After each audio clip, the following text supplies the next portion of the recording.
Hello' guys, মই আজি ওলাই আছোঁ কয়লালি। সিফালে আমাৰ জয়গেশ্বৰ পেগুৰ দহা অন্তিম সোঁৱৰণি গীৰ্জা কৰিব। এইটোৰ কাৰণে আমি ওলাই আছোঁ। আপোনালোকে স্কিপ নকৰাকৈ চাই ল'ব। আমি আহি পাম সময় হৈছে।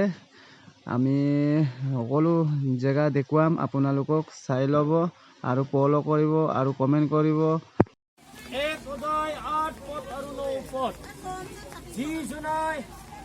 বৰ্তমান ভূতবাসীত আৰু সৰ্বশক্তিমান সেই প্ৰভু পৰমেশ্বৰে কৈছে, মই আলফা আৰু অমেগা, তোমালোকক ভাই আৰু যীশুৰ সম্বন্ধীয় সেবং ৰাজ্য আৰু গীৰ্জ তোমালোকত সহভাগী।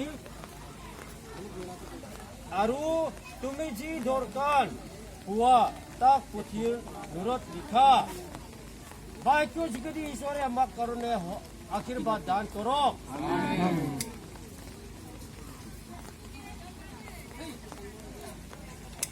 এইটো ঈশ্বৰ যীশুখ্ৰীষ্টৰ নামত মই পিতৃ পুত্ৰ পবিত্ৰ আৰু আত্মা নামৰে ধৰিছে। আহক প্ৰাৰ্থনা কৰিম।